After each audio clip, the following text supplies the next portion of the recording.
Welcome, ladies, gentlemen, and lovely fellows of indeterminate gender, to Confessions of a Funeral Intern. That's me! This little interview is one in a series of discussions between myself, the interviewer, and a guest from my life, the interviewee. I will be your host, Rasputin. Please, my esteemed guest, introduce thyself to the 5 people tuning in. Hi, I am Egg. I'm a psychology student, currently in my senior year. I am also Rasputin's dungeon master for a variety of D&D games. And by a Yeah. variety, I mean kind of way too much. A whole lot of them, to be frank. It's great to have you, Egg. It is an honor to spend my ever shortening time with you this evening. Before we get into today's episode, there are a few rules and considerations to observe. We will not be using our names, the names of our clients, associates, or even the names of affiliated businesses such as universities, funeral homes, or other involved parties. This anonymous nature of our podcast is meant to protect myself and my guests as well as embolden us to speak freely about our views. If we share opinions that you, the listener, personally find distasteful, that is perfectly fine. You will have my undivided attention at funeralintern.confessional@gmail.com, where you can submit comments, questions, and death threats to your heart's content. Trolling will be ignored. Without further ado, I'd like to begin today's episode with a question that I ask all of my guests. How often do you, Egg, consider your own death? Oh, quite often. Um, I consider it both in positive and negative ways. Negative ways in terms of fun little thing about anxiety disorders. Sometimes you get a quick time event, which is what if you died? What would happen? Right. Think Yeah. about that. But after really getting over a lot of the bad stuff that comes with an anxiety diagnosis, that does make you then think about those things in a more productive light. And I have, I would say my feelings towards death are this: I'm not ready to go out yet. I got stuff to do. But I don't think I have a fear or distaste of it. In fact, it's good motivation for doing that stuff. The point being is we say, I'll do this thing tomorrow. Um, Right. and the fact that we are very fragile flesh mechas that at any time could be sent to meet our maker by a semi-truck is good motivation to stop procrastinating, and is also good motivation to kind of like do something important and better things, Yeah. because at the end of the day, um, eventually we're all going to shuffle off, and I think Your that dreams will your dreams will only be dreams if you think that you'll live forever. exactly, and Yeah. I think that at the end of the day, when I shuffle off, we talk a lot in developmental psych about how near death, the things people focus on the most are regrets, and you can really only minimize those in the now. Yeah. Absolutely. Well, as you've mentioned, have participated in untold hundreds of hours as a player in your campaigns, and I've been witness to some of the most devastating descriptions of doom that your mind is capable of conjuring. As a game master and an author, I think you use death as a potent narrative device, often to give context and stakes to the story being told. But I'm curious, do you have a favorite method of presenting death in your stories? Um, I think that death is so the problem with presenting death in a story is readers are used to death.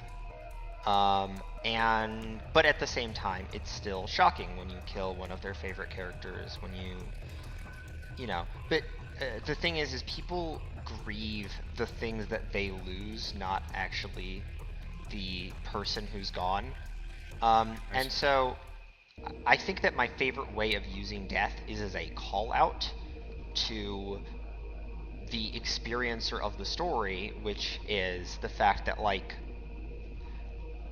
you often think about death somewhat sadly when it's not personal. And especially in stories, just kind of brush over it. And people really love brutal violence for the sensationalism of it. Um, I myself am a fan of the John Wick movies and Doom games and all that stuff. But I think Oh yeah, we're guilty of that. the point at the end of the day is that, like, I really like using death, especially in D&D games where your characters are you are a hero doing the right thing most of the time, and also the consequences aren't real because it's a game. And sometimes using death to kind of like remind the characters, player, reader, whatever, that it may not be personal for you, but it's personal for someone. Yeah.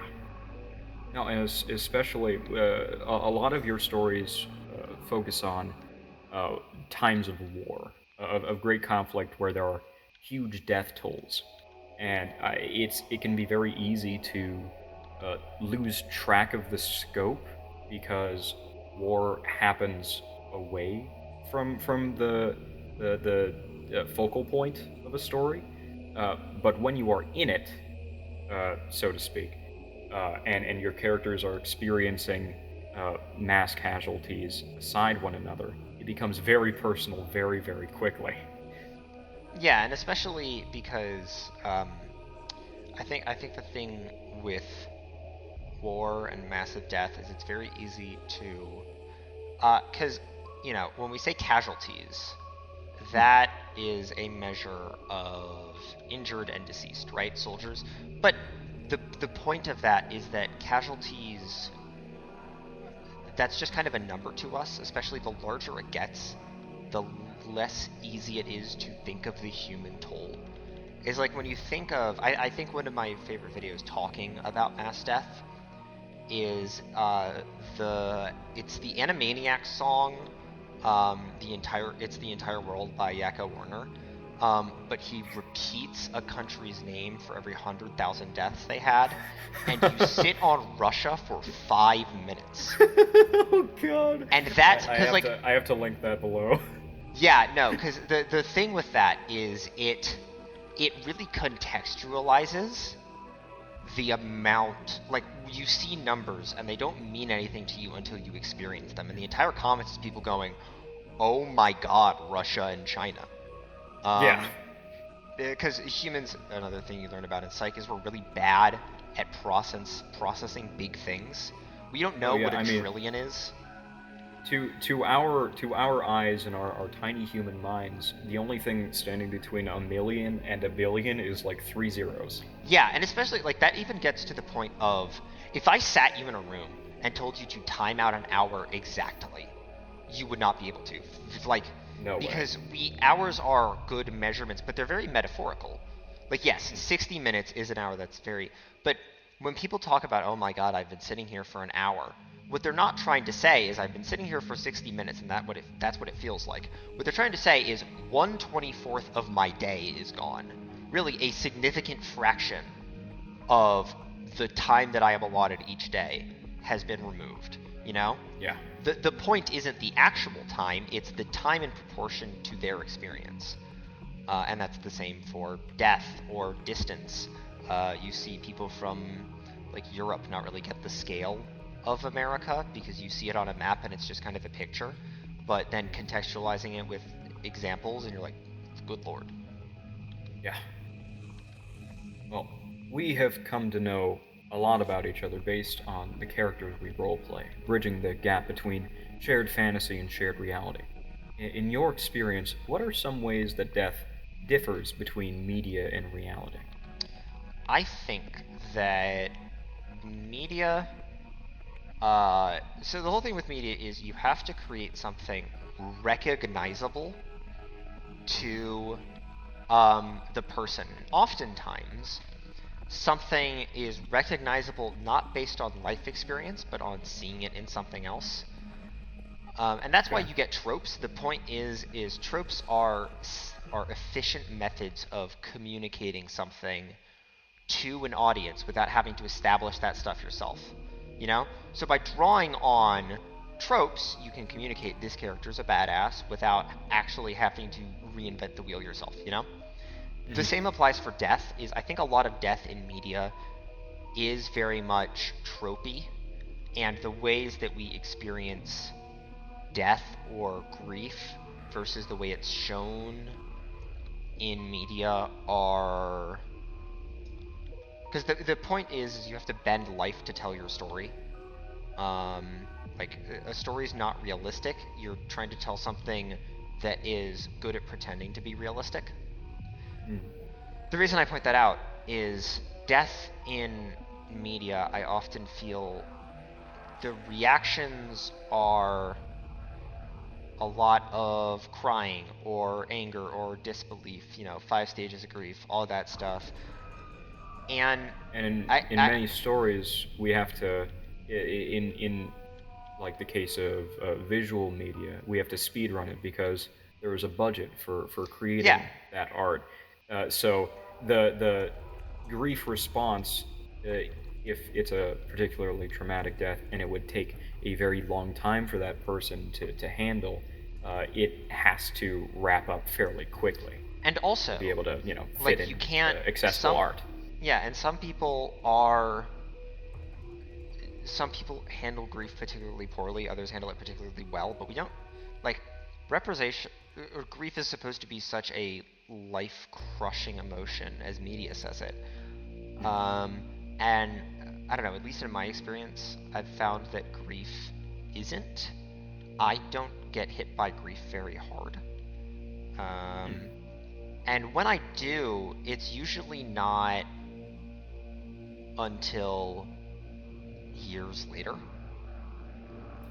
Interesting. Do you I have any examples you'd be willing to share? Yeah, I had I made a friend my first year in college who passed away in an accident. And they were probably my closest friend in college. And there's a lot, I talked earlier about how grief is about what we are missing, right? We don't grieve for the person. You think about the time you wanted to spend with them. There's nothing wrong with that. There's no shame in that. That's how humans work. But the point at the end of the day is, I think the thing that sat with me is I had made what could have been a very close friend, like the start of a close friendship, and that was cut short. But I was not in the moment, and even now, I I I was not hit very hard by it. Like, It took a while to set in. it not only did it take a while to set in, where when it happened, I was just kind of, there was that measure of like disbelief of that's like you don't The initial understand it. shock. But I never had a moment of like, crying for hours and like really not being able to deal with it, and it didn't affect my day-to-day life that much because at the end of the day, I knew that there was nothing about it I could change, and that it was tragic and depressing, and there were a lot of things I wanted to happen, and I still get sad thinking about it, but I don't. And the same is why relatives of mine have died, people that I've been somewhat but not super close to. But there have been no times where it has just destroyed me, because there's something about realizing the futility of something and instead thinking about the nice parts you had. Because if grief is all about wanting more, there's nothing you can do about that. You're just screwed. It's a complete Grief. waste of your emotional time, and it's also not. It's both not productive, and I think of emotions weirdly, but it's both not productive, but it's also like, if I'm going, I don't think of grief really as a negative emotion. When I think of the people who have passed away, it's reminiscence more, thinking of fond memories and good times, and Memorialization. yeah, not getting caught up in what could have been and instead focusing on the things that I had and the unlikeliness of having those.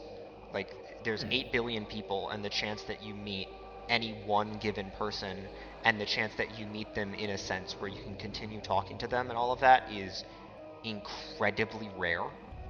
Yeah, very miraculous. And so, for every moment that you have with someone you enjoy, and for every nice little thing the universe does for you, um, I think asking for more would then the thing I worry about is not having more time, but forgetting the time I had and taking it for granted. I can definitely see that. You've always stricken me as someone who counts their blessings, and it's it's really easy to forget what you have and Hmm. take it for granted, because especially when we're young, it's easy to assume you'll just live forever if you don't have the death drive in the back of your head telling you that your time's limited. Yeah. But that limitation, it does make what you have more beautiful, I think. Yeah, and like I would consider myself, and this is gonna be a weird term, I'm gonna describe it. I am a Go for it. spiritual atheist Hmm. in the sense that I don't believe in any divine source that gives the universe meaning, life, or anything like that, and that is what I think makes our lives so miraculous. Is I like so, to put it in perspective. The force of gravity is perfectly balanced so that it doesn't rip things apart. Like if it was a little stronger or a little weaker, planets couldn't form, and we would just collapse on ourselves, right? Like I'm not talking, yeah, I'm just talking the force of gravity, right? There's so many things that had to go right for the universe being created, and then for life existing, and then the amount of things that had to survive however many extinction events, and random chance and absolute BS and complete nonsense and plagues and devastation. And at the end of the day, it's not through divine plan or providence. And there's nothing wrong with believing that. I No, do of not like shaming religion. Um, course not. but it's more that I think the miraculous thing for me is it is a complete and total miracle that any of us exist in the first place and are here. And that's what should make us so thankful. Is it's not that someone's looking out for us, in which case you have a safety net. It's that you have been given a 1 in infinity chance to exist. And that every good thing that, like, if you think about how many bad things could happen to you, and the fact that you don't die every day, I think that's when I think about death the most, is the fact that, like, Hmm. every day the chance to contract a disease or die in an accident. There are so many ways you can die. There are a lot of ways that people have died through history, and a lot of ways people can, and yet they don't happen to the vast majority of people every day. And that's not something to be scared of. Instead of being scared of random death, it's like the fact that we live in an era in which a lot of things that killed people in the past are gone, and where you can prevent death, like unnecessary death via modern medicine, and like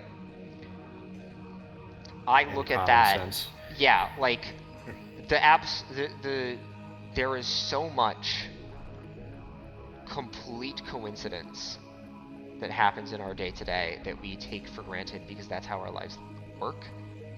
And instead, on being like, wow, what are the chances that, I don't know, I drop my phone? Think about like all the different chances, the random good things that happen to you. Like you go to call the elevator when it's already there. I don't know. Prob- My the owners of my funeral home just got a big shipment of Girl Scout cookies, and I got to taste a Thin Mint for the first time in 5 years. Wasn't real. planning it, wasn't expecting it, and they did it on a whim. Hmm. Mm. No, and it's so many silly little things happen. Um, and the fact that half of those are random coincidence and half of those are the fact that we have agency over our own lives and world, I think makes me really grateful. That's beautiful. Now, I hate to follow that up with another question, but as an academic, you're majoring in psychology with a particular interest in statistical analysis, right? Yes. I cannot help but ask, in your studies, is there anything that surprises you about the way people behave around death? I think that like one of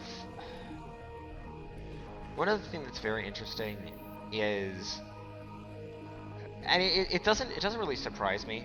It's just Sure. one of the things that I think is perhaps the biggest discrepancy is we talked recently in my developmental psych class last semester about generational differences on dealing with death, and how a lot of our class talked about how our generation, Gen Z, is much more willing to talk about it. But I feel that like one of the things that we mentioned is we're willing to talk about it, but we're not good at dealing with it.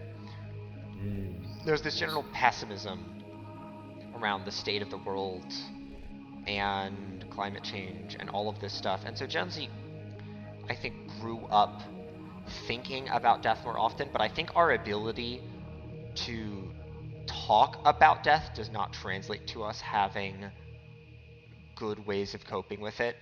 I feel like there's a lot of people, there are like substance issues related to just the fact that it's like, oh, like I've heard justifications for a lot of bad behavior being, bad in terms of like not good for yourself, being that, oh, like we're not going to be on this planet much longer, everything's screwed. And it's like, well, it's rather fatalistic, and that means that yes, we are, if you're just going to give up.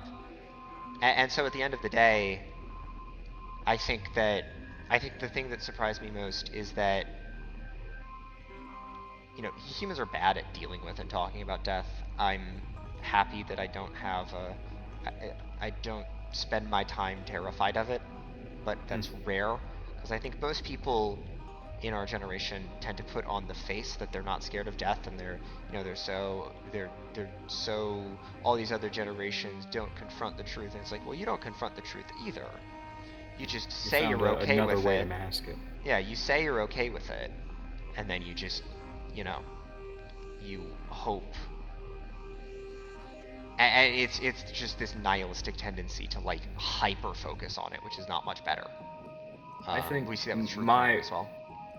Yeah, my prevailing theory is because we fear the things that we don't understand, we choose not to understand death as anything other than a purely antagonistic force, as something evil that takes from us. That's the grief. Instead of seeing it as something natural. And also I think meaning. The experiment that I like to tell people is like, if you lived for 1,000 more years, what would you do with those 1,000 more years? And a lot of people say, oh, I'd learn a new language, I'd do this, I'd do that, blah, blah, blah, blah, blah. I'm like, okay, so then why aren't you doing that now? I mean, you have the time. I guarantee you have the time. Like, if you spent half the time scrolling on YouTube Shorts, I know I would have the time to learn another language, right? And the point is that that's the thing, is with 1,000 more years, you may say right now that you'd read more or do more literature, but you can do all of those things now. There is nothing stopping you from doing that. The point is with unlimited time, you have no motivation for doing anything, because you can always kick it down the road and there's no consequence. And I always find it really interesting that learn another language is always the thing that comes up, especially around college students. Like, you're in the one place where that is the most possible, Like, I guarantee there's slots in your schedule that you could fill with learning a language if you actually want to do that, but you choose not to. And that was my whole motivation, is I picked up Spanish again recently because I looked at myself and I was like, okay, I want to learn Spanish, and there is going to be no better time in my life to do that. So either I take a Spanish course while it's already being paid for, and I don't have to go out of my way to do it, and I have the room in my schedule, and like literally I can sign up for a class and it's provided with the tuition that I'm already paying. Or I can sit and wait, and then 10 years from now being like, dang, I should have taken Spanish when I had the chance. And now I have the chance to like either pay for an online course or go to no. Opportunities are already there. It's all about motivation. Humans are Absolutely. really bad at motivating themselves to do things that they actually want to do. Don't I know it? I mean, I can judge hypothetical people for not wanting to commit to doing the things that they say they want to do when I myself am mostly procrastinating on the things I have to do. I've got things to study for, I've got a future to plan, and I'd much rather watch a full playthrough of the new Indiana Jones video game. I'm happy to announce that you, our dear listeners, and I are 25 minutes closer to our inevitable oblivion, and that we've spent those precious few seconds together. I have one final question for you, Egg. If you could choose when, where, and or how you die, what are the conditions of your preferred demise? I want to be sitting on my deathbed, um, like, you know, dying a happy death, and then, pull aside my descendants and say, I've lived a full life, and say, I have one last thing to tell you. And then, like, a truck nearby carrying steel beams, um, hits, like, the curb, and a steel beam goes flying through and impales me. Um, and the last thing I was gonna say was something like just something completely unimportant, and just leave my descendants a scavenger hunt. Like have them for 5 years trying to figure out what I was gonna say. And what I was trying to say was like, oh, can you make sure I didn't leave the light off in the basement? By the Because way, your mother will I left forget. Yeah, I left the oven on. Ah! real. God, that's a finale I can get behind. Thank you so much for your time, Egg, and thank you, our three listeners, for supporting our morbid little chit chat. Again, we welcome your feedback in the form of comments, corrections, and questions at funeralintern.confessional@gmail.com. For however long you and your loved ones have left, I hope you're able to make the most of it. We will see you on the other side.